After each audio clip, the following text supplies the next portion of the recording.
Depois a velhice. No Eclesiastes, a juventude é vista como o estágio inicial e intenso da vida, enquanto a velhice aparece como o último estágio da existência, onde nada mais parece fazer sentido. O corpo físico, outrora forte, robusto e cheio de vigor, agora se mostra enfraquecido pelos anos da vida. De forma metafórica, o sábio prova que a velhice é bem diferente da juventude. O prazer não é como antes. O sol não brilha com o mesmo esplendor, o metabolismo do corpo não funciona como no passado. Enfim, a velhice mostra-nos como somos frágeis, sujeitos a quebrar a qualquer instante. Então, aí ao contrário do que é o período da juventude, é o período da velhice. Então, se antes lá você encontrava prazer em tudo, agora você não encontra mais esse prazer.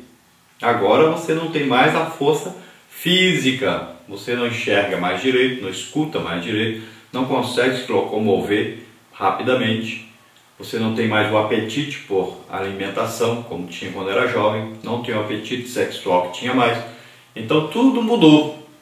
Então agora as coisas começam a ficar sem graça, começam a perder aí a sua atração. Então veja bem que esse momento da velhice passa a ser um momento triste para aqueles que não se dedicaram a Deus, para aqueles que não têm Deus. Eles agora então começam a buscar prazer onde não existe mais como eles sentirem prazer e acabam frustrados porque não conseguem mais abastecer-se como na sua mente tem esse abastecimento. Não conseguem mais encontrar aquele contentamento que tinham antes, que se lembram, na cabeça ele lembra do passado, lembra que sentia prazer naquilo, mas agora não sente mais o prazer nisso, não consegue atingir mais esses objetivos que tinha antes. Na parte 3, as diferentes dimensões da existência humana. Tópico 1, corporal, tópico 2, espiritual. Então, no tópico 1, corporal, os sentimentos e fatos experimentados na vida, alegrias ou tristezas, acertos ou erros, o presente ou o passado, apenas são possíveis por causa da dimensão corporal de nossa existência. O rei Salomão chama-nos a atenção para esse fato ao dizer que o pó volte à terra como era, Eclesiastes 12, 7a. O texto bíblico denota que possuímos um corpo sujeito às limitações de espaço e tempo. Por isso não devemos esquecer que somos absolutamente finitos. Isso não significa que não temos valor. Ao contrário, a Escritura demonstra que a dimensão temporal é tão importante quanto a espiritual. Em 1 Coríntios 6, 19 e 20, não há dualismo entre corpo e espírito, como se este fosse bom e aquele mau. Portanto, devemos cuidar do nosso corpo e usá-lo sempre para a glória de Deus. Então, na dimensão do ser humano, essa dimensão aí corporal, enquanto você está no corpo, então, antes causava prazer, alegria, satisfação, e agora na velhice não causa mais. Agora, não quer dizer que por causa disso você vai se descuidar do corpo, que você vai deixar o corpo agora fazer o que quer, vai viver aí na preguiça, na ociosidade. Não, você precisa continuar trabalhando. Só que seu trabalho para Deus agora não tem mais aquela rapidez, né? Aquela eficiência, mas não quer dizer que você vai deixar de fazer. Quantas pessoas idosas estão aí pregando o Evangelho, ganhando almas, estão produzindo o reino de Deus? Então, acorde, atente para isso. Por quê? Porque a mente não envelhece desde que você não a deixe envelhecer. Se você perder o ânimo, se você perder a coragem, a disposição para trabalhar para Deus, então o seu cérebro irá envelhecer, irá entrar em decadência. Mas veja bem, Deus promete na sua palavra que renova as forças daquele que quer segui-lo, que quer obedecê-lo, que quer trabalhar para Ele. Então, você vai ser renovado nas suas forças mentais, na inteligência espiritual, e você vai poder continuar fazendo a obra de Deus.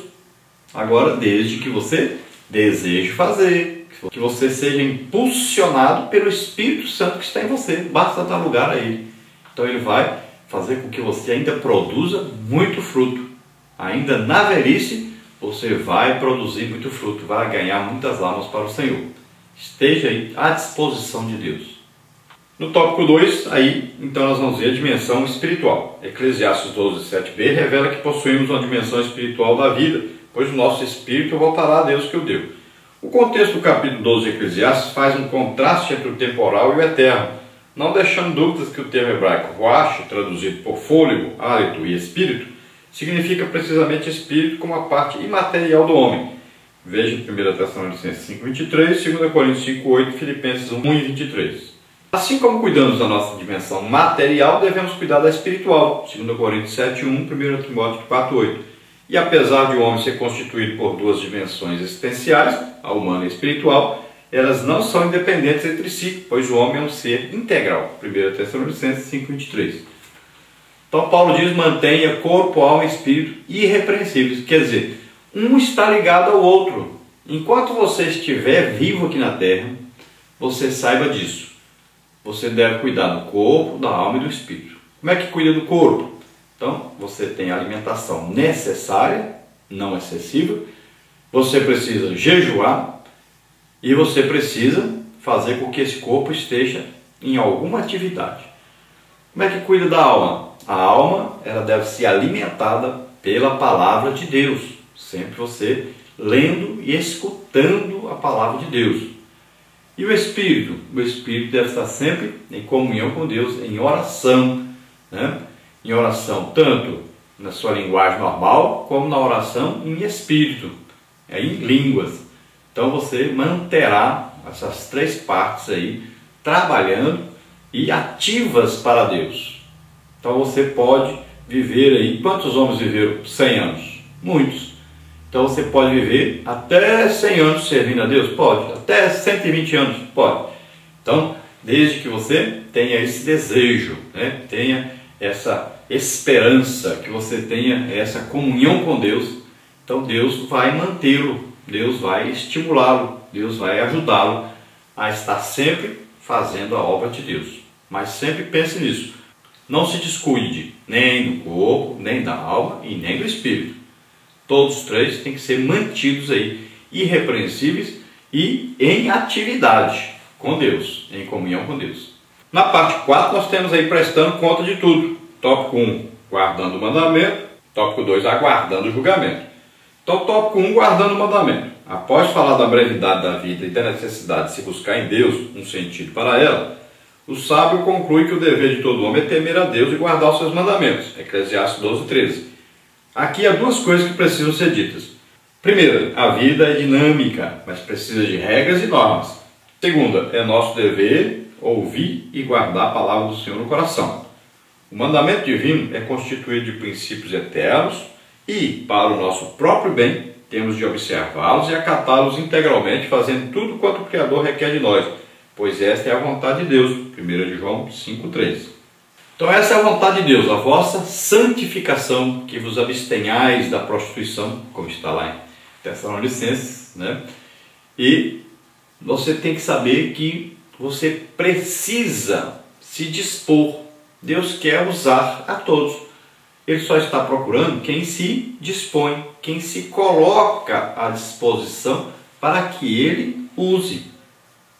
Então você se aproxime de Deus, você tenha esse impulso, né, que vindo aí de onde? Do Espírito Santo que está em você. Então deseje servir a Deus, deseje trabalhar para Deus. Entre em um trabalho que produza almas para o Senhor, que produza salvação, cura, libertação, que produza aí batismo com o Espírito Santo, que produza dons do Espírito Santo em ação. Entre em um trabalho para Deus, deseje, Deus vai usar você. Veja bem que Deus está usando muitos idosos hoje, porque a maioria dos jovens estão ocupados demais para servir a Deus e os idosos estão sendo usados tremendamente por Deus. Veja aí quantos exemplos. Nós temos aí mesmo na Casa Publicadora Assembleia de Deus, a CPAD, quantos idosos que estão servindo a Deus, fazendo as nossas lições, escrevendo as nossas lições, né? Temos aí pregadores, né, como Gesiel Gomes, por exemplo. Então são pessoas usadas tremendamente por Deus. Existem hoje aí, espalhados pelo mundo afora, tantos idosos, e olha que são os que mais se destacam fazendo a obra de Deus hoje, são essas pessoas que estão já em idade avançada.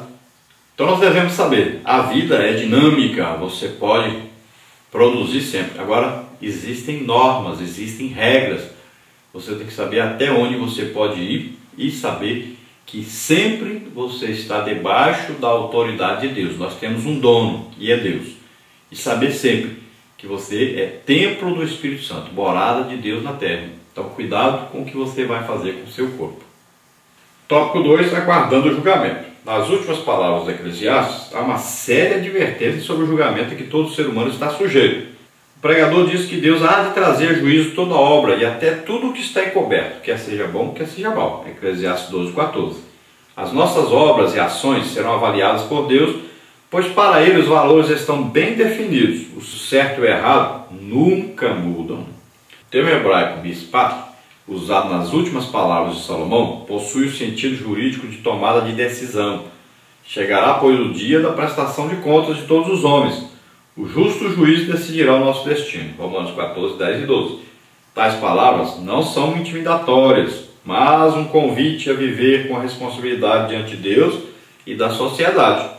Então existe aí um dia em que nós compareceremos diante de Deus. Teremos que prestar contas a Deus do que nós fizemos aqui na terra. Aquele que não é crente, isso acontecerá no dia do juízo final, para ser lançado no lago de fogo e enxofre. Aquele que é crente, nos espera aí o tribunal de Cristo, onde nós vamos ser julgados por tudo que nós fizemos. E também pela intenção. Com que intenção você fez? Não é só o volume de coisas que você fez, mas qual a intenção? Sua intenção era o quê? Ganhar dinheiro? Sua intenção era ganhar política? Sua intenção era ganhar elogio? Sua intenção era ganhar poder, autoridade? Então, veja bem, sua intenção era ganhar uma posição na igreja ou na sociedade? Então, serão julgadas as obras e também o motivo, a motivação que o levou a praticar essas obras, a fazer essas obras. Então veja bem que todos terão um julgamento, tanto o crente como o descrente. Então você deve decidir aí a fazer a obra de Deus, por amor a Deus, e buscando uma recompensa após a sua morte, e não aqui na terra. Aí então, naquele dia, você saberá a diferença entre o justo e o ímpio, entre aquele que serve a Deus e aquele que não serve. A nossa conclusão aí diz: a vida é um contraste entre a alegria e a tristeza, entre a juventude e a velhice, entre a vida e a morte, entre o passado e o presente. Não há como fugir dessa realidade. Sabendo que a nossa vida debaixo do sol é tão fugaz, cabe-nos procurar vivê-la da melhor maneira possível, pois esse é um dom do Criador. Salomão, em sua singular sabedoria, nos ensina: tema a Deus em todo o tempo, só assim seremos felizes. Então a vida tem aí um contraste permanente, né? Existe aí o passado, existe o presente. Existe saúde, mas também existe doença. Existem momentos felizes, mas também existem momentos difíceis de suportar. Existem momentos tristes, né? Existe aí a felicidade daquele que chega, da criança que chega, mas também existe a tristeza daqueles que partem, a morte. Então existe aí o vigor físico, mas também existe a velhice, onde o vigor físico foi embora. Existem aí duas coisas opostas, duas épocas opostas uma à outra, da juventude e da velhice. E lembre-se que você que é jovem, cuidado para quando chegar na velhice, não ficar: por que eu não fiz isso? Por que eu não aceitei Jesus antes? Por que eu não servi a Senhor antes? Por que não li a Bíblia mais? Por que não fui à escola bíblica dominical? Por que não fui aos cultos? Por que não servi a Deus? Então, não adianta mais se lamentar. Quando chegar a velhice, você tem que estar dizendo: eu fiz isso, eu fiz isso, eu fui isso e tal, servi a Deus, ganhei tantas almas, e continuo fazendo, continuo servindo a Deus.